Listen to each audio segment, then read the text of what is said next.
Shalom and good day, all. This is Healing29 back again for some indie comic reviews. And in these indie comic reviews, I'm covering Captain Planet and the Planeteers, issue 1, followed by Uncanny Valley, issue 9, to which there is one more issue left in relation to Uncanny Valley. And I hope it's a big send-off to the series as to how it started. So I'll now get things ready and organised for the first one that I'll be reviewing. So starting off with first things first, does this cover in any way, shape or form connect to something that is happening inside with the story? In some essence it does, to which I give a 6.5 out of 10. Now it's time to move in relation to the area of the internal art and also what's happening story-wise with the characters. So as the story begins, we follow the character of Gaia, who is on Hope Island, to which she summons Captain Planet for some help as she's, being invaded by certain enemies of a sort. As we slowly move into each area that makes an appearance in the with some of the countries, also the characters.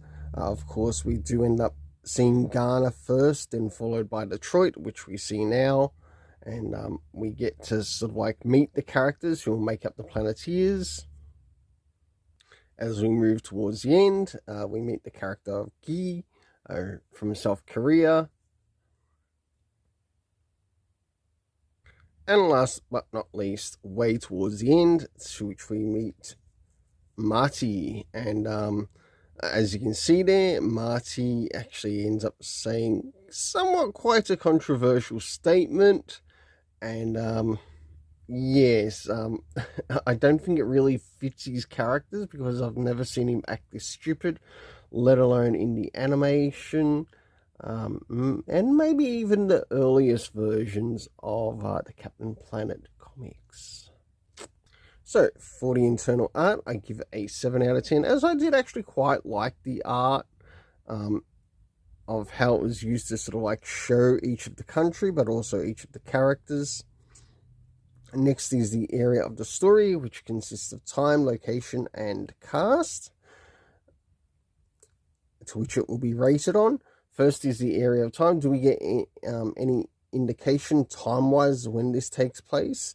The answer is no, we don't. And I think it would probably actually help this story if we did know when this story is taking place.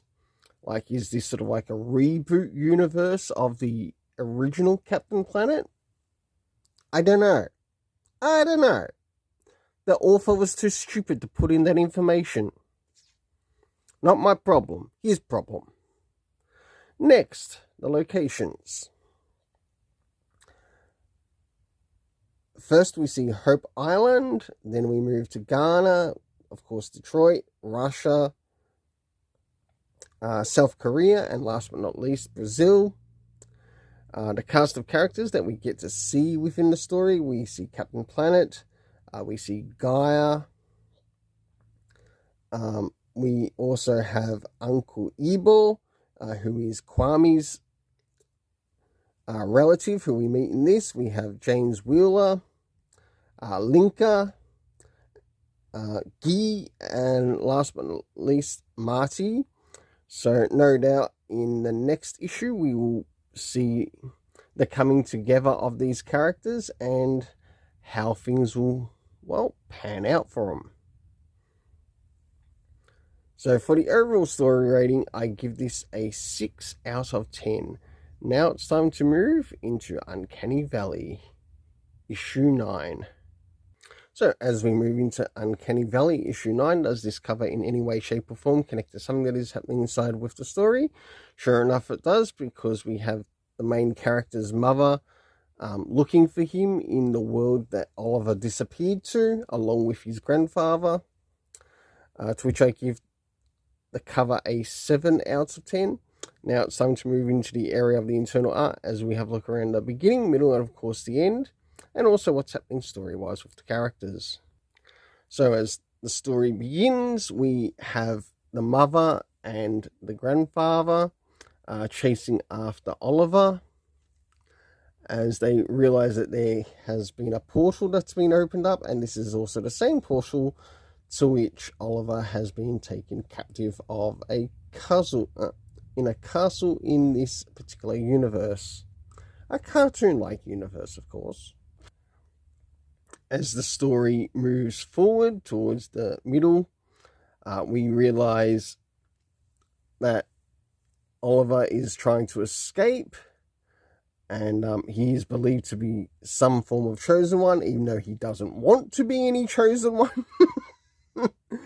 And of course, we get to see what his grandpa and his mother are up to as they try to find a way into the castle.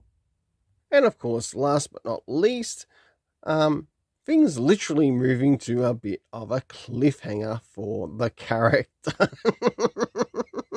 in this cartoon world which he's been brought into. For the internal art, I give it a 7.5 out of 10, as it really works well with both the characters and the, as well as the environments that are explored within the story. Next is the area of the story rating, to which I ended up bringing in reference. Did we get any comic book references to any of the previous issues? No, we didn't. No, but I think it would have been nice to include a previous issue or two just to let readers know who've been following the series, or even a new reader who might be following the series, as to where some of these events have connected to. Next is the area of time, to which we didn't get any indication time-wise. Next area is the location, to which we get to see a castle, a prison, plus a portal. And the cast of last but not least, the cast of characters consisting of Oliver, of course Dewey, plus his mother and his grandfather. For the overall story rating, I give it a 7 out of 10. Until then, let's keep it colourful and have yourself an awesome day.